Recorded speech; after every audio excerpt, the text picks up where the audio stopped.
Hello guys, welcome po sa Coin Hunter 23 TV. Namitin ba kayo sa nauna kong video ng Fauna and Flora series? Ngayon tutuloy natin, meron lang akong konting game sa inyo. Ito ay tinatawag na Spot the Difference na na-introduce po sa akin ng isang butihing mentor. Meron akong ipapakita na picture ng coin natin at sa mga matagal ng coin collectors ay sigurado alam na nila ito. Pero game lang ito para sa mga baguhan. Pwede niyong ilagay sa comment section ang sagot ninyo kung sakaling nasagot niyo ito ng tama.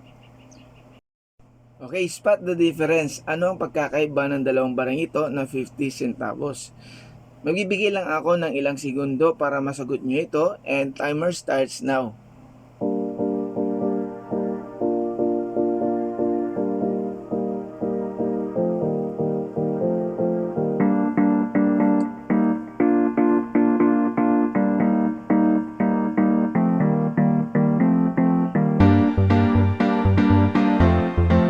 Okay, stop na tayo.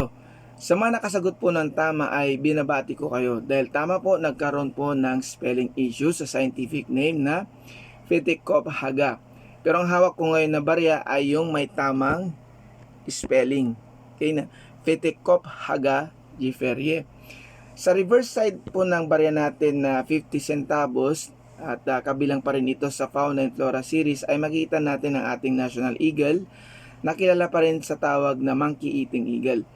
Ang scientific name nito kasi is Pithecophaga giferie, pero ang central bank ay nagkaroon ng pagkakamali sa pagminta at nailagay itong Pithecophaga giferie sa ating barya na 50 centavos na may taong 1983. Imbes na letter P, letter B ang nailagay dito. At ang balita po ay isang biologist daw ang nakapansin sa pagkakamaling ito at nai-report ito sa central bank.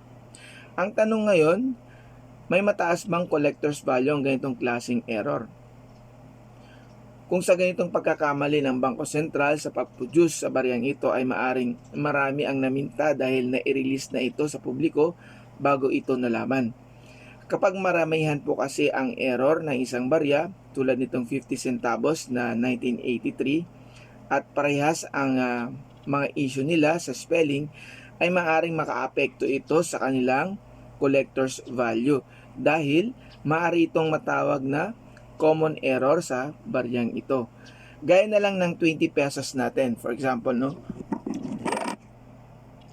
Itong 20 pesos natin, kung papansin ninyo, ang error nito ay nasa balikat ni Manuel L. Quezon dahil kung papansin ninyo, lumalagpas po yung kanyang balikat sa pinaka ring area. Okay? At yung letter Q sa pangalan ni Manuel L. Quezon ay halos kalahati na rin. At sa ganitong error ay very common po ito sa ating barya na 20 pesos. Okay? Kung babasehan naman natin ang record ng numista.ph, ang 50 centavos natin na may taong 1983 na may error sa spelling ay nagkaroon po ito ng frequency na 10%. Medyo mataas din ito na frequency kung tutuusin.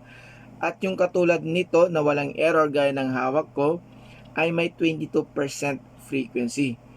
Pero base sa aking nasa liksik ay umabot sa mahigit 27 million mintage ang na-produce ng central bank at ito ay base lang sa aking nalaman. Pero maganda pa rin na maitabi ang baryang ito na 50 centavos na may taong 1983 na may error sa kanyang scientific name ng ating National Eagle dahil meron itong kwento at tumatak na sa ating kasaysayan na kahit ang Bangko Sentral ay nagkaroon din ng ganitong pagkakamali pagdating sa spelling. At bukod dyan ay hindi na rin ito malimit makita sa ating sirkulasyon dahil bago pa ito ma-demonetize noong January 2, 1998 ay binalik na ito sa central bank. Maliban na lang ang ilan sa atin na nakapagtabi nito.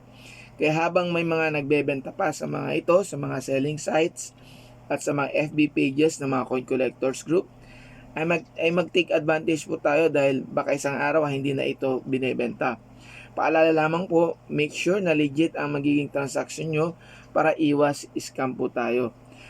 Sana nakapagbigay ulit ako ng kaunting kalaman pagdating po sa mga bariyang ating kinokolekta. Kung nagustuhan mo ang video ito ay huwag kalimutang mag-subscribe at i-click ang subscription button sa baba.